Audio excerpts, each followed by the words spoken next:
नमस्कार. Mona cooking and chef सिक्रेटमध्ये आपल्या सर्वांचं स्वागत आहे.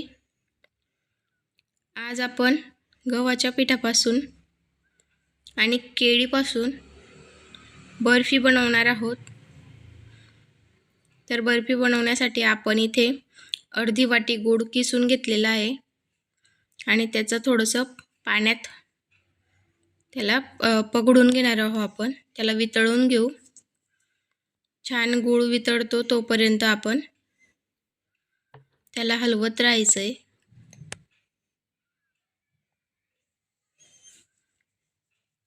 अशाच पद्धतीने चमचीने छान गूळ वितळून घ्यायचा आहे. बघू शकता. आता आपण 3 केळी घेतली, त्यांचे सालटे काढून घेतलेले. हे पिकलेली केळी घेतली आपण.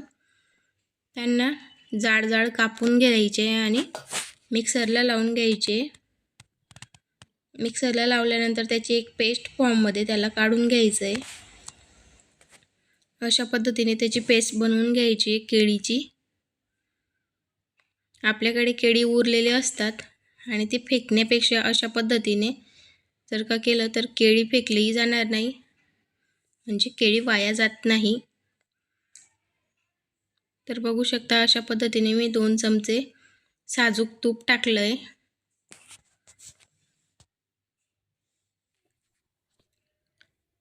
साजूक तुपात मी थोडासा आपला सुकामेवा फ्राय करून घेते. थोडासा क्रंची, बस इतकाच आपल्याला सुकामेवा फ्राय करायचा आहे, जास्त जाळायचा नाही आहे. मी इथे म्हशीचं तूप वापरलं आहे, घरी बनवलेलं, म्हणून ते पांढरं शुभ्र दिसतंय. 1 वाटी गव्हाचं पीठ घ्यायचं आहे. तुम्हाला जर का आवडत असेल तर तुम्ही मैदा घेऊ शकता, पण गव्हाचं पीठ हे हेल्दी असतं आणि मैदा तेवढा पौष्टिक नसतो, म्हणून मी इथे गव्हाचं पीठ घेतलं आहे. तुम्ही रवा किंवा मैदा घेऊ शकता. छान गव्हाचं पीठ आपण भाजून घ्यायचं आहे तुपात. त्याच तुपात भाजायचं आहे, वरून तूप टाकायचं नाही आपल्याला. बघू शकता तूप सुटलं आहे आपल्या गव्हाच्या पिठाला. 2 मिनिटानंतर छान तूप येतं बुजून झाल्यावर.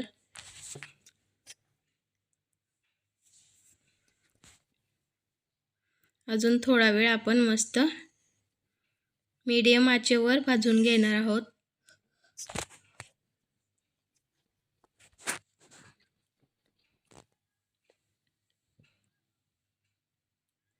आता आपलं गव्हाचं पीठ भाजून झालं आहे. जी केळीची पेस्ट बनवली आपण ती त्याच्यात टाकून द्यायची आहे आणि छान एकत्र करून घ्यायचं आहे. बघू शकता किती छान दिसतंय. सुरुवातीला ते पॅनला लटकतं किंवा कढईला लटकतं, पण जसं जसं आपण त्याला हलवत जातो तसे तसं ते पॅनला सोडत जातं. बघू शकता तुम्ही, त्याला तूप येतं आणि ते पॅनवरनं वरती निघतं. बघू शकता अशा पद्धतीने छान हलवत राहायचं आहे आणि गॅस मीडियमच राहू द्यायचा आहे. केळी आपण अशा पद्धतीने भुजून घेतली तर तिला ज्यावेळेस आपण ते बर्फी खातो त्यावेळेस तिचं कच्चं पण आपल्या तोंडात लागत नाही. छान केळी ही भाजून घ्यायची आहे 5 मिनिटापर्यंत आणि थोड्या वेळानंतर आपण गुळाचं पाणी टाकू. गुळाचं पाणी गाळून घ्यायचं आहे. तुमच्याकडे सेंद्रिय गुळ असेल तर तो टाका किंवा तुम्ही साखरही टाकू शकता तुमच्या आवडीनुसार.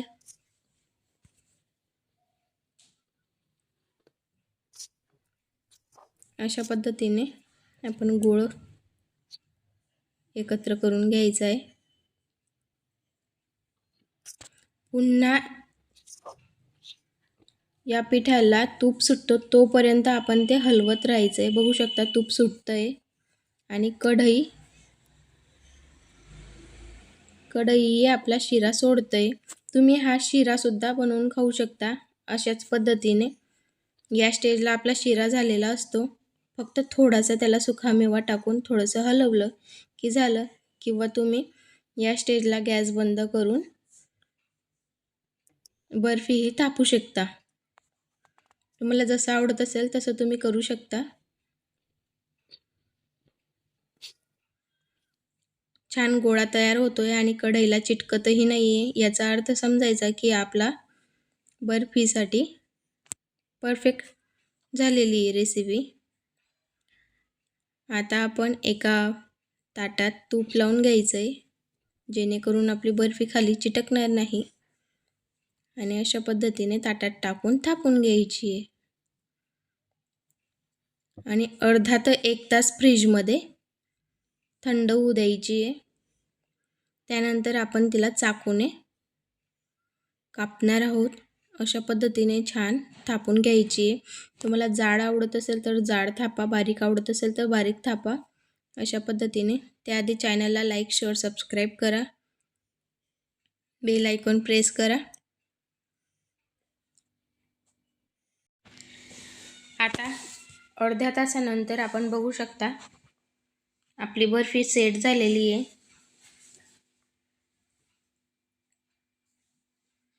तिला हलक्या हाताने छान कापून घ्यायची आहे. अशा पद्धतीने मस्त कापून घ्यायची तिला. परफेक्ट रेसिपी झालेली आपली. तुम्हाला ज्या आकाराची आवडत असेल त्या आकाराची तुम्ही कापू शकता. मी इथे चौकटी कापते. मस्त एकदम हलक्या हाताने आणि अलगद निघेल अशी परफेक्ट झालेली आपली रेसिपी आहे. बघू शकता खाली थोडी सुद्धा लटकलेली नाही आहे. मस्त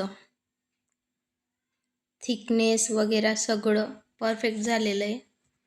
बघू शकता तुम्ही बाजारासारखीच झालेली आहे.